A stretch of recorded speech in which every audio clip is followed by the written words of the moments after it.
నమస్కారం, welcome to I dream. నేను మీ విజిత. పానీపూరి అంటే ఎవరికి ఇష్టం ఉండదండి. చిన్నపిల్లల నుంచి పెద్దవాళ్ళ వరకు ప్రతి ఒక్కరికి కూడా పానీపూరి అంటే అమితమైన ఇష్టం అనే చెప్పొచ్చు. కానీ పానీపూరి ఎక్కువగా తినేవాళ్ళు బీ కేర్ఫుల్. పానీపూరి తినటం వల్ల క్యాన్సర్ వస్తుందని చెప్పి రీసెంట్గా మనం వార్తలు వింటున్నాం. నిజంగా పానీపూరి తినటం వల్ల క్యాన్సర్ వస్తుందా, అసలు వచ్చే అవకాశం ఉందా? ఇటువంటి విషయాలన్నింటి గురించి సార్తో మాట్లాడి తెలుసుకుందాం. ప్రస్తుతం మనతో పాటు ఉన్నారు ఆంకాలజీ సర్జన్ మోహన్ వంశీ గారు. ఇప్పుడు సార్తో మాట్లాడి డీటెయిల్గా తెలుసుకుందాం. నమస్తే సార్. సార్, రీసెంట్గా మనం ఒక వార్త వింటున్నాం సార్, పానీపూరి తినటం వల్ల క్యాన్సర్ వస్తుంది అని చెప్పి. నిజమేనా సార్? Very true. అసలు బయట ఈ కలరింగ్ ఏజెంట్స్, ఆ తర్వాత అన్ని ఫుడ్ ఐటమ్స్లో వాడే అనేక రకాల, ఎస్పెషలీ చైనీస్ ఫుడ్ ఐటమ్స్లో వాడే అనేక రకాలైన కెమికల్స్, రీయూజ్డ్ ఆయిల్స్ ఒకటే వాడుతుంటారు, అదే ఫ్రై చేస్తుంటారు. వీటన్నిటి వల్ల ఖచ్చితంగా క్యాన్సర్ వస్తుందండి. క్యాన్సర్ రావడానికి ఇదే మూల కారణం అండి. ఇప్పుడు మనం ఎప్పుడైతే మనం ఇంట్లో ఫుడ్ తీసుకోవడం మానేసి రోజు ఈ స్విగ్గీ, జొమాటోలో ఫుడ్ ఆర్డర్ చేసి తెప్పించుకొని తింటున్నారు చూడండి పిల్లలందరికీ, మీరు ఇంకా చూడండి ఒక 30 years తర్వాత క్యాన్సర్ ఇన్సిడెంట్స్ 10 times పెరిగిపోతుంది. ఇవన్నీ కూడా కారకాలండి. మనం లాస్ట్ టైం కూడా డిస్కస్ చేసాం. కాటన్ క్యాండీ బ్యాన్ చేశారు పాండిచేరిలో, కర్ణాటకలో. రోడమిన్ బి అనే ఒక సబ్స్టెన్స్ ఉంటుంది కాటన్ క్యాండీలో. పీచు మిఠాయి చాలా ఇష్టంగా తినేవాళ్ళం కదా చిన్నప్పుడు. మీరు తినలేదు, మా చిన్నప్పుడు మేము తిన్నాం. స్కూల్ బయట అమ్ముతుండేవాళ్ళు, పింక్ కలర్. సో అందులో రోడమిన్ బి అనే కెమికల్ ఉంటుంది, దానివల్ల క్యాన్సర్ వస్తుందని మనం డిస్కస్ చేసాం లాస్ట్ టైం కూడా. పానీపూరిలో కూడా అనేక రకాలైన కెమికల్స్ వాడుతుంటారండి. ఇప్పుడు టేస్ట్ కోసం అనేక రకాలైన, ఇప్పుడు ఆ కలరింగ్ ఏజెంట్స్ కూడా బ్యాన్ చేస్తారు కర్ణాటకలో. ఆ గోబీ మంచూరి, చికెన్ 65 వాటి కలర్ వేస్తారు చూడండి, అప్పుడే రెడ్ కలర్ రావడానికి. ఆ కలరింగ్ ఏజెంట్స్ అన్ని కూడా బ్యాన్ చేస్తారు ఇప్పుడు. ఆ కలరింగ్ ఏజెంట్స్ అన్నిట్లో కూడా క్యాన్సర్ ఉంటుందండి. ఇప్పుడు పానీపూరిలో అనేక రకాలైన, ఇప్పుడు చాలా రకాల స్టడీస్, శాంపిల్స్ చేసినప్పుడు 3 ఇంపార్టెంట్ కెమికల్స్ని ఐడెంటిఫై చేయడం జరిగింది. ఒకటి brilliant blue, tartrazine and sunset yellow. ఈ 3 కూడా క్యాన్సర్ కారకాలేనండి. ఆ పానీపూరిలో కలర్ కోసం, టేస్ట్ కోసం వాడే వాటన్నిటి వలన కూడా అనేక రకాలైన క్యాన్సర్స్ వస్తాయి. ఫర్ దట్ మ్యాటర్ ఏ రకమైన ఫుడ్ ఐటమ్ మనం బయట తీసుకున్నా కూడా అన్ని రకాల పేస్ట్రీస్లోనూ వాళ్ళు వాడే కెమికల్స్, ఆ పెయింటింగ్కి, దానికి birthday wishes to some person పేరు రాస్తే క్రీమ్కి, అన్నిటిలోనూ కూడా క్యాన్సర్ కారకాలే ఉంటాయండి. ఓకే, మీరు చెప్పారు సార్ ఇంతకుముందు వీడియోలో కూడా, మైదా పిండికి రిలేటెడ్ మనం ఏం వాడినా కూడా క్యాన్సర్ వస్తుంది. బేకరీ ఐటమ్స్ అన్ని మైదాతో తయారు చేస్తారు. మైదా తయారు చేయడం అనేది ఒక కాంప్లెక్స్ ప్రాసెస్ అండి. అన్నిట్లోనే మైదా వాడతారు. ఎందుకు? Maida is the cheapest. గోధుమ పిండి కన్నా, బియ్యం పిండి కన్నా, జొన్న పిండి కన్నా maida is the cheapest and tasty. Mysore బండ అంటారు చూడండి, చాలా ఇష్టంగా తింటున్నాం. మైదానే ఉండేది. రుమాలి రోటీ అంటే ఏముందండి? మైదా. అన్నిట్లోనే బేకరీ ఐటమ్స్ అన్నిట్లో కూడా మైదానే ఉంటుంది. ఏ ఐటెంలో మైదా ఉండదు చెప్పండి? సో ఏ 5-star హోటల్కి వెళ్ళినా అదే ఉంటాయి, మైదాతోనే చేస్తారు. టేస్టీగా ఉంటుంది, ఇంకా ఎక్కువ సార్లు తింటాము. గోధుమ పిండి కన్నా టేస్టీగా ఉంటుంది కదా, అదే ఎక్కువ కూడా కలర్గా ఉంటుంది, సాఫ్ట్గా ఉంటుంది. సో అన్ని రకాల ఫుడ్ ఐటమ్స్ ఇదేనండి.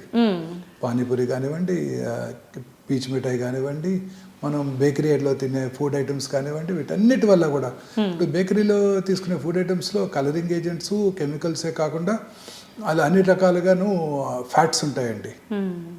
ఫ్యాట్స్ ఇప్పుడు అన్ని రకాల సాచురేటెడ్ ఫ్యాట్స్ ఉంటాయి. ఆ సాచురేటెడ్ ఫ్యాట్స్ తీసుకోవడం వల్ల అనేక రకాలైన cancers, obesity, diabetes, hyper tension అన్నీ వస్తాయండి.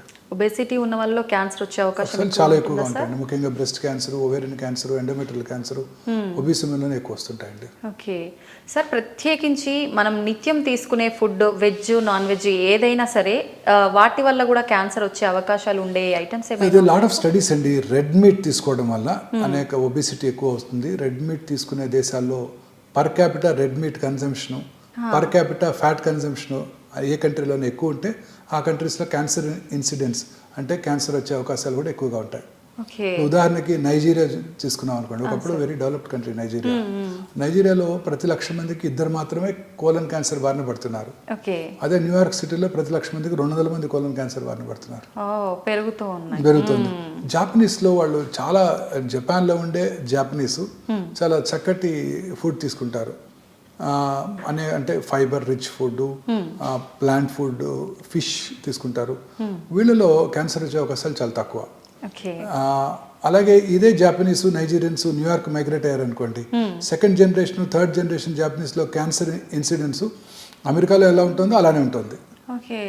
అంటే ఎథ్నిక్ రేస్ని బట్టి కాదు, వాళ్ళు తీసుకునే ఫుడ్ని బట్టి. సో వీళ్ళు బ్లాక్ ఆఫ్రికన్స్, వాళ్ళేమో జాపనీసు, రేస్ ఏదైనా కూడా న్యూయార్క్ మైగ్రేట్ అయ్యి న్యూయార్క్ ఫుడ్ తీసుకుంటే వాళ్ళలో ఆ క్యాన్సర్స్ అన్ని ఎక్కువగా వస్తున్నాయి.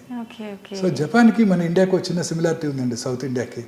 జాపనీస్లో కూడా గ్యాస్ట్రిక్ క్యాన్సర్ ఇన్సిడెంట్స్ చాలా ఎక్కువ అండి. గ్యాస్ట్రిక్ క్యాన్సర్ అంటే స్టమక్ క్యాన్సర్, జీర్ణాశయ క్యాన్సర్. మన సౌత్ ఇండియాలో కూడా గ్యాస్ట్రిక్ క్యాన్సర్ ఇన్సిడెంట్స్ చాలా ఎక్కువ. ఫుడ్ వల్లనే. ఇద్దరికి కామన్ ఏంటో తెలుసా అండి? రైస్. జాపనీస్ కూడా రైస్ ఎక్కువ తింటారు, సౌత్ ఇండియాలో మనం రైస్ ఎక్కువ తింటాం. So rice. మనకి నార్త్ ఇండియాలో మళ్ళీ క్యాన్సర్, స్టమక్ క్యాన్సర్ ఇన్సిడెంట్స్ చాలా తక్కువ, వాళ్ళు రైస్ తక్కువ తింటారు. రిస్క్ తో కూడుకున్నదేనా సార్ ఈ క్యాన్సర్ కూడా? Definitely any cancer is risky. ఇప్పుడు ఇది వెరీ ఇంట్రెస్టింగ్ ఎపిడెమిలాజికల్ డేటా. సౌత్ ఇండియాలో ముఖ్యంగా తమిళనాడు, ఆంధ్రప్రదేశ్లో రైస్ ఎక్కువ తింటాం, స్టమక్ క్యాన్సర్ ఎక్కువగా చూస్తాం. జాపనీస్లో కూడా స్టమక్ క్యాన్సర్ ఎక్కువగా చూస్తుంటాం. రెండింటికి కామన్ రైస్. కోర్స్ మనం ఎక్కువగా పికిల్స్ తింటాం వల్ల కూడా ఎక్కువ వస్తుంది అనుకుంటాం. జాపనీస్ కన్నా సౌత్ ఇండియాలో గ్యాస్ట్రిక్ క్యాన్సర్ ఇన్సిడెంట్స్ చాలా ఎక్కువ. చాలా ఎక్కువ. అంటే మనం ఈ సాల్టెడ్ పికిల్స్ తింటాం చూడండి, ప్లస్ ఆయిల్స్ అన్ని చాలా ఎక్కువగా తింటాం తమిళనాడులోను, కోస్టల్ ఆంధ్రప్రదేశ్లోను, తెలంగాణలో కూడా ఎక్కువగా తింటాం పికిల్స్. వేపుళ్ళు ఎక్కువగా ఫ్రైస్ రెగ్యులర్గా తినే వాళ్ళే ఉంటారు సార్, అట్లా ఫ్రైస్ ఎక్కువగా తినే వాళ్ళు కూడా క్యాన్సర్ వచ్చే అవకాశం ఉంటుందా సార్? ఏదైనా కూడాను మనం మోడరేషన్లో తీసుకోవాలండి. ఫ్రై ఐటమ్స్ చాలా టేస్టీగా ఉంటాయి, చక్కగా ఆయిల్లో ఫ్రై చేస్తారు. వాడే ఆయిల్ని బట్టి ఉంటుంది. ఆయిల్ రిపీటెడ్గా రీయూజ్ చేస్తున్నారు అనుకోండి, మార్నింగ్ మిర్చి బండి దగ్గర పెట్టండి, మార్నింగ్ ఆయిల్ పోస్తారు, బాండి నిండా ఆయిల్ పోస్తారు, దాంట్లో అలా ఫ్రై చేస్తూనే ఉంటారు, రాత్రి వరకు అలానే ఉంటుంది. మళ్ళీ నెక్స్ట్ రాత్రి మిగిలిపోయిన ఆయిల్ స్టోర్ చేసుకుంటారు, మళ్ళీ మార్నింగ్ పొద్దున్నే అదే పెడతారు. ఆ రీయూజ్డ్ ఆయిల్స్ అన్నీ కూడా క్యాన్సర్కి దోహదం చేస్తాయండి. అన్ని రీయూజ్డ్ ఆయిల్స్. మీరు రోజు తినే ప్రతి food item, fried item, vada, గారె, మైసూర్ బోండా, మిర్చి బజ్జీ, అన్నీ కూడా అన్ని రకాల వేపుల్ ఐటమ్స్. హోటల్లో ఏమైనా వాళ్ళు రోజు ఫ్రెష్గా ఆయిల్ వేస్తారు అనుకున్నారా? మీరు ఏమైనా 5 స్టార్ హోటల్లో కూడా వాళ్ళు ఫ్రెష్గా ఆ రోజు ఆయిల్ వేసి మిగతా ఆయిల్ పారేస్తారు అనుకున్నారా? ఏమీ చేయరు. సో ఈ రీయూజ్డ్ ఐటమ్స్ అన్నీ కూడా అండి, oils especially they are quite dangerous అండి. సో ఈ ఫ్రై ఐటమ్స్ ఎక్కడ తిన్నా కూడాను మనకి డేంజరే. ఇంట్లో మనం అంత ఆయిల్ వాడాం, just little bit of oil వాడతాం. ఇప్పుడు మనకు ఆయిల్ తక్కువగా యూసేజ్ ఉంటుందని చెప్పి నాన్ స్టిక్ ఎక్కువగా యూజ్ చేస్తున్నాం కదా సార్, దాని వల్ల కూడా నాన్ స్టిక్ వాడితే క్యాన్సర్ వస్తుంది. అంత టెఫ్లాన్ కోటెడ్, ఆ హీట్కి ఆ పార్టికల్స్ వచ్చేస్తాయి, మైక్రో పార్టికల్స్ అన్ని ఆ ఫుడ్ ఐటమ్స్లోకి వచ్చేస్తాయి. Same is the case with microwave oven. దాంట్లో ఫుడ్ వెయిట్ చేసినప్పుడు కెమికల్స్ తయారవుతాయి. చాలా ఫుడ్ ఐటమ్స్ స్టోర్ చేసి వాడుతున్నాము, రెఫ్రిజ్లో పెట్టుకుంటున్నాము. మా చిన్నప్పుడు until I was in 17 we never had a refrigerator. ఏ రోజు ఆ రోజు ఐటమ్స్ మా మదర్ కుక్ చేసేవాళ్ళు, మిగిలిపోయిన ఐటమ్స్ ఎవరికైనా ఇచ్చేసేవాళ్ళు. సాయంకాలం రాత్రి ఎవరైనా వాళ్ళు వస్తే ఇచ్చేసేవాళ్ళు. అన్ని కూడాను everything, anything fresh is best అండి. Anything fresh is best, used with best oils. అవన్నీ పోయినాయి ఇప్పుడు. మోడర్న్ ఏజ్లో in a city it is impossible to do that.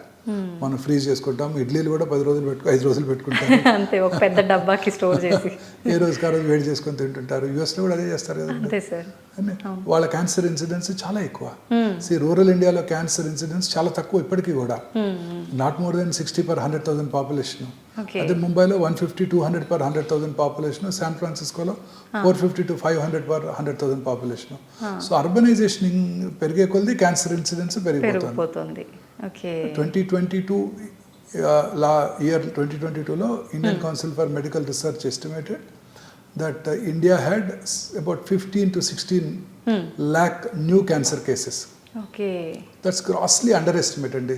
Scientist and doctors అందరూ అనుకునేది ఏంటంటే దానికి డబుల్ ఉంటుంది ఇండియాలో. Cancer is not a notifiable disease. ఇవాళ మార్నింగ్ నేను ఓపీలో కరోనా కేసు చూశాను అనుకోండి, ఇప్పటికి కూడా I have to notify to public authorities. కొత్తగా ఒక క్యాన్సర్ పేషెంట్ డయాగ్నోస్ చేశాను అనుకోండి, I don't have to notify anybody, I just treat them. అంతే. సో అప్రాక్సిమేట్గా ఎస్టిమేటెడ్ నెంబర్ చెప్తున్నారే తప్ప కరెక్ట్గా తెలియడం లేదు. క్యాన్సర్ ఇస్ అన్లెస్ క్యాన్సర్ ఏదో దగ్గర వస్తూనే ఉంది. ఇప్పుడు ఇప్పుడు చైనా పాపులేషన్ మన పాపులేషన్ ఒకటే, బట్ చైనాలో క్యాన్సర్ ఇన్సిడెన్స్ మనకన్నా డబుల్ ఉంది. అంటే వాళ్ళు కరెక్ట్గా ఎస్టిమేట్ చేస్తున్నారు. అవును అవును. ఓకే. సో మొత్తానికి మనకు తెలియక వంశపారంపర్యంగా కొన్ని వస్తుంటే మనం తెలిసి ఆహారం ద్వారా కొన్ని రకాల క్యాన్సర్ని కొని తెచ్చుకుంటున్నాం అంటారు కదా సార్, ఇదే అయి ఉండొచ్చు నిజంగా. మొత్తానికి పానీపూరిని స్కిప్ చేయడమే కరెక్ట్ అంటారు కదా sir.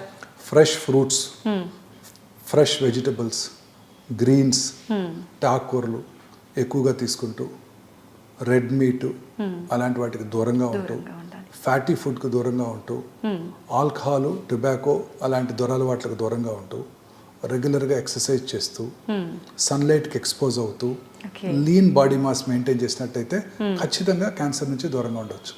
Okay, thank you sir, thank you very much. Thank you ma'am.